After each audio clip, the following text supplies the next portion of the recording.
प्रिय भक्तगणों, जय माता की। आप सब भी सच्चे हृदय से कमेंट बॉक्स में लिखें जय माता की। माता रानी आपके सभी कष्टों को समाप्त करें, आपकी झोली सदैव खुशियों से भरी रहे। भक्तगणों, नवरात्रि का महापर्व 9 देवी अर्थात 9 कन्याओं को समर्पित है।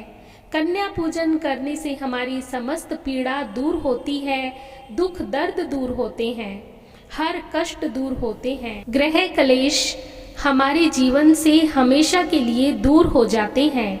यहाँ तक कि पितृदोष, राहु दोष, मंगल दोष, काल सर्प दोष मात्र कन्या पूजन से शनि से पीड़ित व्यक्ति को राहत मिलती है, सुकून मिलता है, घर में खुशियाँ आती है तथा अकाल मृत्यु घर में कभी नहीं होती। भक्तों, आपको बता दें कि इस बार माता रानी हाथी पर सवार होकर पृथ्वी लोक पर आ चुकी हैं और भक्तों के कष्टों को दूर करेंगी। जब जब माता रानी हाथी पर सवार होकर आती है तब तब धरती पर फूल खिलते हैं और वर्षा होती है तथा हरियाली की उत्पत्ति होती है और जीवन सुगम हो जाता है। किसान के घर में साक्षात माँ जगदम्बा जगत माँ का आगमन होता है। प्रिय भक्तगणों, इस बार के नवरात्रि बहुत ही शुभ और मंगलकारी माने जा रहे हैं। इस बार शारदीय नवरात्रि 15 अक्टूबर दिन रविवार को शुरू होकर इसका समापन 23 अक्टूबर दिन सोमवार को होगा। ऐसे में 24 अक्टूबर दिन मंगलवार को ही दुर्गा विसर्जन होगा। जो लोग माता रानी की स्थापना करते हैं वह लोग 24 अक्टूबर दिन मंगलवार को विसर्जन करेंगे। नवरात्रि की अष्टमी और नवीं तिथि पर कन्या पूजन का विधान है। इस बार महाअष्टमी तिथि 22 अक्टूबर 2023 यानी कि इस दिन रविवार है और महानवमी तिथि 23 अक्टूबर 2023 दिन सोमवार है। ऐसे में आप अष्टमी और नवमी को इन दोनों तिथियों में कन्या पूजन अवश्य ही करें। कन्याओं को भोजन अवश्य खिलाएं। शास्त्रों में 9 दिनों की नवरात्रि को बहुत ही शुभ और मंगलकारी माना गया है और वहीं 8 दिनों के नवरात्र को अच्छा नहीं माना जाता। ऐसे में 10 दिनों के नवरात्रि बहुत ही शुभ माने गए हैं। शास्त्रों के अनुसार नवरात्रि के दिनों में माता रानी का पूजन करने से, कन्या पूजन करने से माँ अभय वरदान प्रदान करती है। कुंडली में जो कष्ट होते हैं उन्हें ठीक कर देती है। श्रीधर की तरह ही सच्चे भक्त के सभी कष्टों का निवारण माँ शीघ्र ही करती हैं। माँ की उपासना से विनम्रता का विकास होता है। सभी कष्ट, दरिद्रता, दुख, कष्ट नष्ट हो जाते हैं। नवरात्रि में माता रानी का व्रत और पूजन किया जाता है, लेकिन नवरात्रि के दौरान सबसे ज़्यादा महत्व होता है कन्या पूजन का। भक्तों, जो कन्याएं होती हैं वो फूल की पंखुड़ियों की तरह नाजुक होती हैं। कन्या पूजन सर्वोप्रिय है, श्रेष्ठ है। कन्या के रूप में स्वयं जगदम्बा देवी, माता वैष्णो, 9 देवियां अर्थात समस्त ब्रह्मांड इनके शरीर के कण कण में वास करते हैं। बहुत कम लोग जानते हैं 33 कोटि देवी देवताओं का वास होता है। कन्याओं के मस्तक पर, कन्या चाहे छोटी हो चाहे बड़ी हो, वह सदैव पूजनीय है, माँ के समान मानी जाती हैं। मित्रों, माना जाता है कि व्रत और उपासना से माता रानी इतना प्रसन्न नहीं होती है जितना कि कन्या पूजन से होती है। नवरात्रि में छोटी छोटी कन्याओं को माता रानी का स्वरूप माना जाता है। कन्याओं को भोग लगाया जाता है, उन्हें प्रसन्न किया जाता है और बदले में आशीर्वाद मांगा जाता है। कन्याओं को प्रसन्न करने के लिए उपहार वगैरह दिए जाते हैं। माना जाता है कि अगर कन्याओं को कोई भेंट दी जाए और वह उसको खुशी खुशी स्वीकार कर ले तो इसका मतलब है माता रानी अर्थात माता वैष्णो देवी ने वह भेंट स्वीकार कर ली। जिन पर कन्याएं प्रसन्न होती हैं तो समझो उन्हें माता रानी का आशीर्वाद मिल गया और माता रानी की कृपा से उन्हें मुंह मांगा वरदान प्राप्त होता है। कन्या पूजन कोई मामूली पूजन नहीं होता। समस्त ब्रह्मांड में जो पूजा होती है उनसे बढ़कर कन्या पूजन को माना जाता है। 10 बार गंगा स्नान करने से और 100 बार यज्ञ करने से तथा 1000 बार यात्रा करने से जो पुण्य मिलता है वह मात्र एक बार कन्या पूजन करने से करोड़ों गुना भक्त को मिल जाता है, प्राप्त हो जाता है। भक्तगणों, इसलिए कहा जाता है कि कन्याओं को सताना नहीं चाहिए, इससे समस्त ब्रह्मांड हिल जाता है। कन्याओं की जितनी सेवा की जाए कम ही होती है। कन्या कोई मामूली नहीं होती है। कन्या के रूप में स्वयं उनके मस्तक पर विराजमान होकर स्वयं माता आपके घर तक चलकर आती है। नवरात्रि में 2 साल से लेकर 10 साल तक की कन्या का पूजन होना चाहिए। अष्टमी और नवमी के दिन कन्याओं के पैर धोकर भोजन कराना, उपहार आदि देना श्रेष्ठ माना जाता है, दुर्लभ माना जाता है। ऐसा मौका कभी हाथों से नहीं जाने देना चाहिए। इस दिन जितना ज़्यादा हो सके कन्याओं को हाथ पकड़कर, पैर पकड़कर अपने घर तक लेकर आएं और हाँ, माता को एक लाइक जरूर करें। भक्तों, कैसे करें कन्याओं का स्वागत? कन्या जब आपके घर आए तब सभी के पैरों को दूध और पानी से धोना चाहिए। खासकर मर्दों को कन्याओं के पैर अवश्य धोने चाहिए, इससे माँ वैष्णो देवी प्रसन्न होती हैं।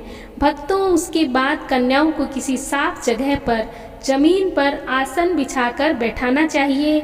उनके माथे पर अक्षत, फूल और कुमकुम लगाना चाहिए। फिर उसके बाद भोजन ग्रहण करवाना चाहिए। लेकिन हमेशा याद रहे कि कन्याओं की थाली में 3 पूरियां कभी ना रखें, इसे शुभ नहीं माना जाता है।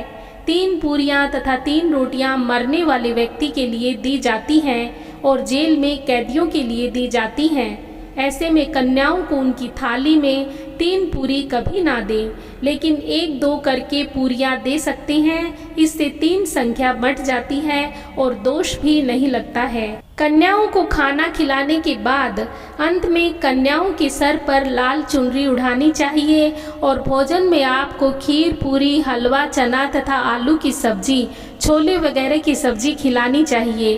पनीर आदि भी खिलाया जा सकता है। वैसे माता रानी का प्रिय भोजन खीर, हलवा, पूरी और छोले आदि ही है, लेकिन भूल से भी लहसुन और प्याज का इस्तेमाल कभी ना करें, अन्यथा अनर्थ हो जाएगा। कई लोग कन्याओं को कुरकुरे, चिप्स वगैरह के पैकेट्स दे देते हैं, जो कि घोर अनर्थ माना जाता है, क्योंकि इसमें लहसुन, प्याज का इस्तेमाल होता है, जिसके कारण आपका व्रत खंडित हो सकता है। माँ दुर्गा क्रोधित हो सकती हैं। जहां आपने 9 दिनों तक लहसुन प्याज का परहेज किया, लेकिन आपकी एक गलती पूरे व्रत को खंडित कर सकती है। इतना भी नादान नहीं बनना चाहिए कि माता रानी रुष्ट हो जाए और कन्याओं को भी अशुद्ध होना पड़े। कन्याओं को डब्बा बंद कोई भी ऐसी चीज़ ना खिलाएं जिसमें लहसुन प्याज होता है। कई चीज़ तो ऐसी होती है मार्केट में जिसके अंदर लहसुन प्याज का इस्तेमाल होता है। आप ऐसी गलती मत करना। भक्तों, कई लोग कन्या पूजन में खाना घर पर नहीं बनाते और मार्केट से रेडीमेड लाकर ही खिलाते हैं तथा दही जलेबी खिलाते हैं, जो कि शुभ नहीं माना जाता है। ऐसा खाना वो लोग खिलाते हैं जिनके घर में मान लीजिए कोई दुर्घटना आदि हो गई हो, जिसके घर में कोई बीमार हो या कोई मुसीबत आ गई हो, तब ऐसा करते हैं। लेकिन अगर आप स्वस्थ हैं, आपको कोई पीड़ा नहीं है, तो ऐसा भूल कर भी नहीं करना चाहिए। माता रानी दही जलेबी नहीं, आपके हाथों का बना हुआ भोजन खाना चाहती है, आपका प्यार चाहती है। फिर चाहे आपके घर में एक ही पूरी क्यों ना बनाएं, माता रानी के लिए आप घर पर भोजन बनाकर स्वयं अपने हाथों से ही भोजन खिलाएं।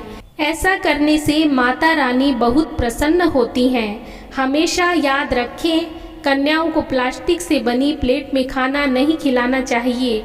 ऐसे बर्तन पूजा पाठ के लिए शुभ नहीं, अशुभ होते हैं।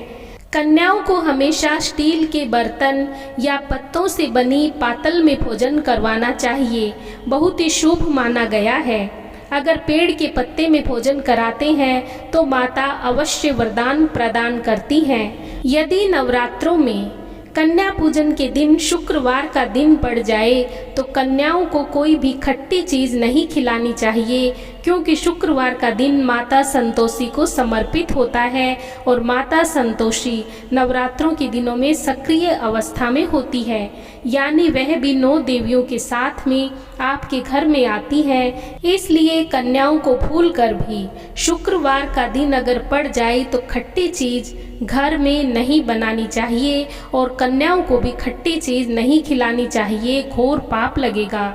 आपका किया कराया सब बर्बाद हो सकता है। भक्तों, अब आपको बता दें कि कन्याओं को उपहार में क्या देना चाहिए। कन्याओं को भोजन करवाने के बाद आपको उन्हें दक्षिणा देनी चाहिए ताकि आपके घर में सुख संपन्नता बनी रहे और धन की कोई कमी ना हो।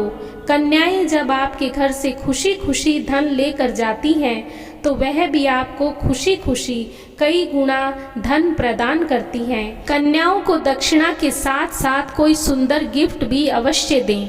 शास्त्रों में बताया गया है कि कन्या जितनी खुश होती है माता रानी उतना ही जल्द फल की प्राप्ति प्रदान करती हैं। ऐसे में आप कन्याओं को चॉकलेट बॉक्स दे सकते हैं, खूबसूरत कपड़े दे सकते हैं। याद रहे काले कपड़े ना दें और स्टील के बर्तन भी गिफ्ट के तौर पर दे सकते हैं। याद रहे कि कन्याओं को लोहे का कोई भी सामान नहीं देना चाहिए, नहीं तो राहु केतु का प्रभाव आपके जीवन में प्रवेश कर जाएगा। भक्तों, जब कन्या अपने घर के लिए प्रस्थान करें तो उनके चरण जरूर छू लें और अपने मन में अपनी प्रार्थना को जरूर पूरा करें। सच्चे दिल से मांगी हुई मुराद माता रानी अवश्य ही पूरी करती हैं। सच्चे दिल का मतलब होता है कि मन में कोई भी लालच ना हो और अगर वह लालच माता को पाने के लिए बन जाए तो उसे बोलते हैं सच्ची श्रद्धा और सच्ची भक्ति। ऐसी भक्ति के आगे स्वयं 33 कोटि देवी देवता भी नमस्कार करते हैं। भक्तगणों, वीडियो पसंद आया हो तो लाइक और शेयर कर दीजिए। यदि चैनल पर नए हैं तो प्लीज़ मेरे चैनल को सब्सक्राइब कर लीजिए। धन्यवाद। जय माता की।